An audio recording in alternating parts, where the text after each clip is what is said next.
Hello everyone and welcome back to the channel. So today I have got another tag video. I have been tagged along with others by Smurfygurly. I have her channel name in the description box. You can go and check her out if you don't know about her already. A fantastic person and a fantastic reviewer. She is definitely an inspiration for most of us newcomers.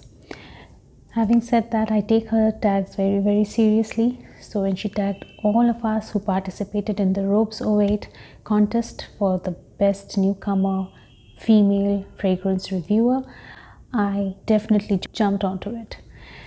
So that also brings me to another important message, that all of you subscribers who have recommended this contest, kind of alerted me over the contest on my Instagram. Thank you very much for that, and I really appreciate it. I instantly I had enrolled myself in the contest, and thankfully I got a mention by none other than Mark from Robes 08, and that was huge for me. And my channel did feature in the top 15, which was great. I am just a newcomer, and having been featured in the top 15 among top 21 was a huge deal for me. So thank you everyone, thank you Robes 08, and I really appreciate for what you have done for all of us newcomers. It means a lot. So going back to the tag video, this tag is about 4 most important perfumes of my life. Now, being the person that I am, it is impossible for me to talk about just 4 perfumes in my life because there are quite a few, and at no point of time could I actually manage to stick to only 4 perfumes. So there has always been more than that. So I have decided to bring out 4 perfumes, rather 4 categories. Not categories, I have 4 perfumes, just one more, to describe 4 phases of my perfume life. So that's about it. That's the best way to describe my perfume journey actually. So let's get started. So there are many perfumes that I've grown up with because my mother was an equally enthusiastic person when it came to perfumes, and she had her own collection. So basically I grew up with that, and many of my first choices happened to be part of her collection. So one of those perfumes that I grew up with and is has always been a favorite of mine is this fragrance from LT Piver Paris. This is the box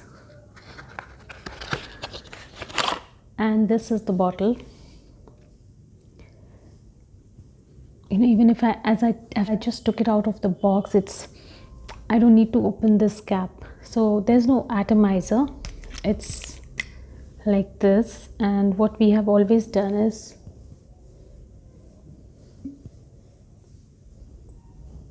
this. And I can't tell you, this will stay throughout the night, through tomorrow morning, through the day. Possibly after my shower maybe it will mellow down a bit.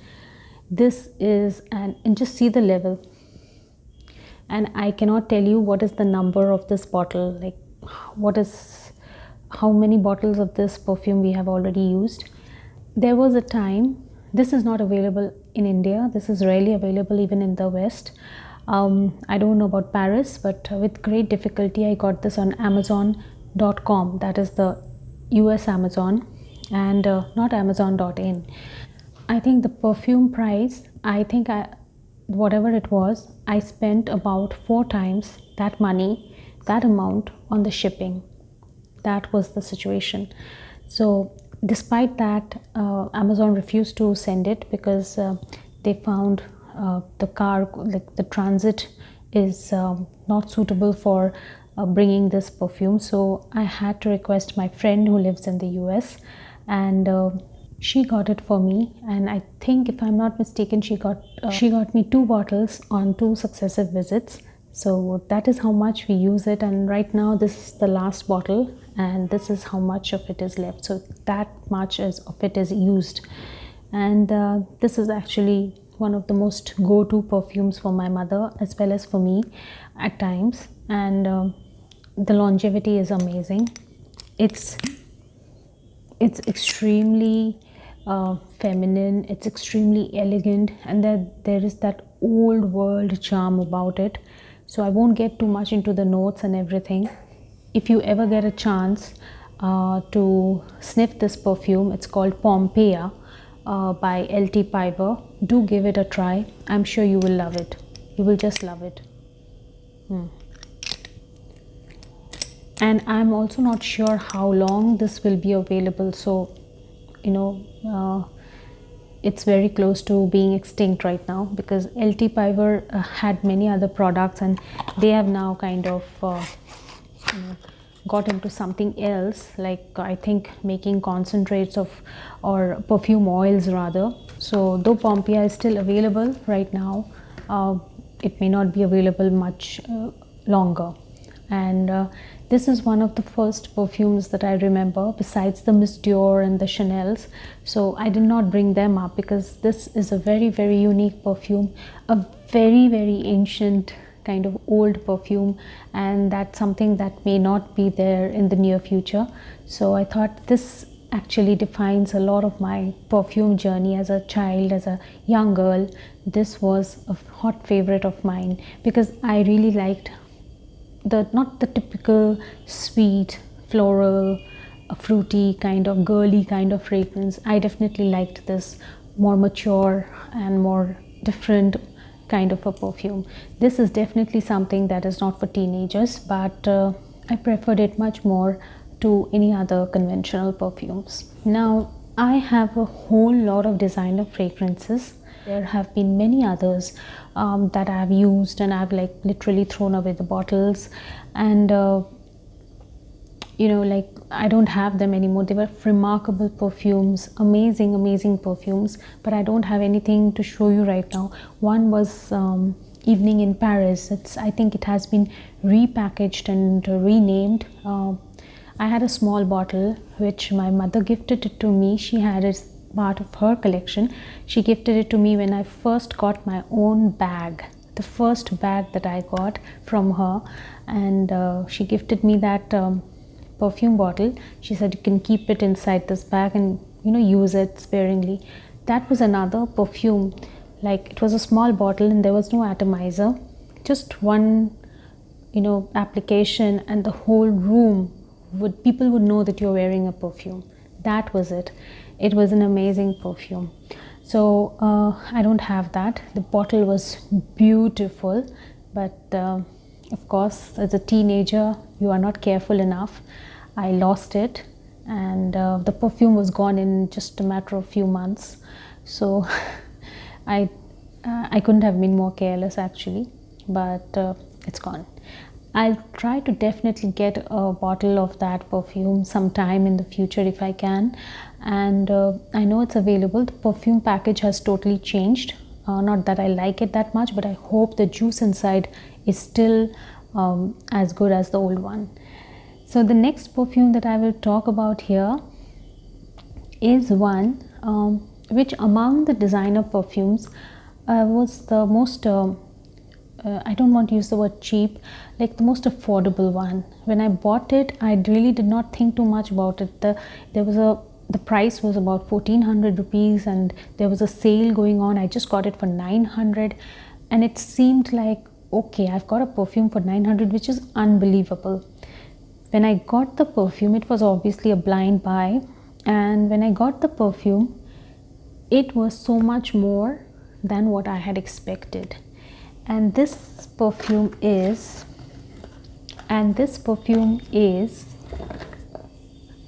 Armaf, and this is called Club de Nuit Intense for Women. So why do I find it kind of a twist in the story? Of course I came to know that this is a dupe, this is a clone of Noir de Noir.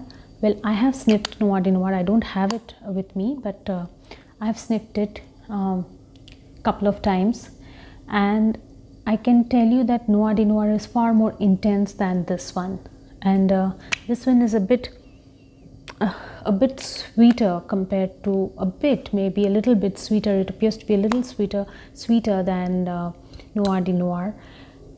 I'm just trying to say that I give them a little credit for their work. I just don't like calling it a dupe or a clone of Nuit de Noir. I think they have much more to offer. They have brought a lot more to the table than just being a dupe.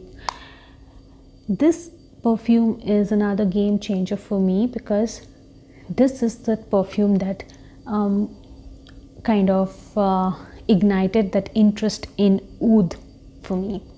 My interest in oud started with Club de Nuit, and that's why I want to give it its due credit. It's a heavy bottle, so I'll keep it down. Definitely the packaging and everything was impressive, and the juice inside, the fragrance, the perfume inside, I think deserve some mention, some credit for what they have created, because they have used something like agar wood, and if they are bringing a perfume at that price range, it's incredible. Why do I say that it kind of started my interest in oud, is that I had previously, before buying this fragrance, I had a basic idea of what oud is, and that it is very expensive. And then I had learned about the Tom Ford Privé collection, and that oud is extensively used in many of those perfumes. So I actually walked into Sephora one day and I tried to understand the oud fragrances.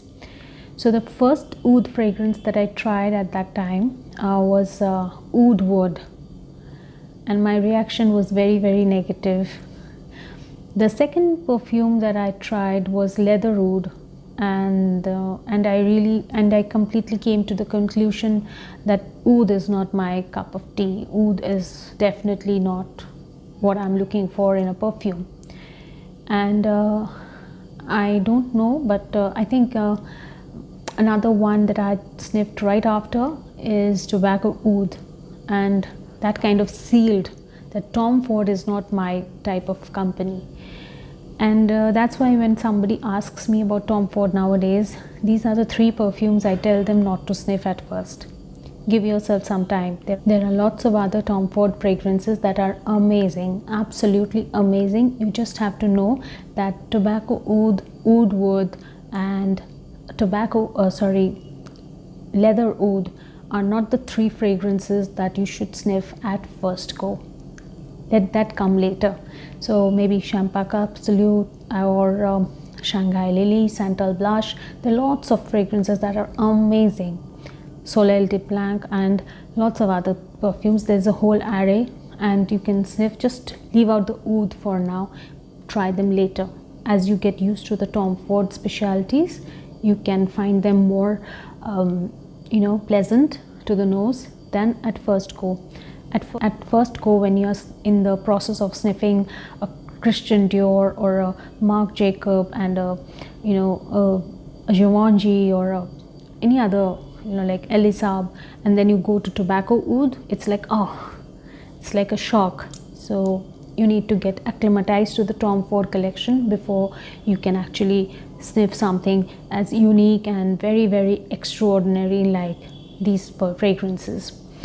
And for me, that preparation was done by Club de Nuit Intense. This is the perfume that kind of prepared me for what oud is, and I now appreciate other oud fragrances, even in the most dense and intense versions. I appreciate them in their right way. So Club de Nuit definitely deserves a place and deserves praise for being the perfume at that kind of price point, being a great perfume. The next perfume that I would like to mention is my first encounter with a niche fragrance. Actually, this is a very expensive fragrance. I've said that many times, I know. And this is Christian Dior's Feve Delicieuse. This is so expensive, I had to get a decant. This is a 30 ml decant, and the first time I sniffed it, this is a tonka bean masterpiece, and the first time I sniffed it, it was an experience of a different kind. It brought back a lot of memories for me, and pleasant memories, childhood memories for me. I don't know how, but I guess it's the powderiness in the fragrance, and pleasant memories came alive. And most importantly, I understood this is not your typical Dior, Chanel kind of a fragrance. This is different, and this is what a niche fragrance is all about. That is something I understood, and it was important in my perfume journey. This is the first niche fragrance that I owned, and it came after I started this channel, of course, and I kind of started liking niche fragrances, understanding what is a niche fragrance all about, how is it different from a designer fragrance, what are the things that make a niche fragrance niche, and a bit, and how it stands apart from the rest of the designer fragrances. That is something that I came to know from this fragrance, and I'm so lucky that I bought a decant, of course, because I did not know if I will like it, but I love it actually, and that's why I think I'm extremely lucky that way, because all my blind buys have been excellent so far. So yes, this is very special in my life because this is the first niche fragrance that I owned. And the next perfume is also the fourth one, actually, is also very special because this is also a niche fragrance, and in a way this is also a first. This is Santal Complet by Fragrance du Bois. Now this is also a first niche fragrance because this is the first bottle, the full bottle that I own, and I think I've shown you the presentation number of times. This fragrance is very special because this there's a story actually.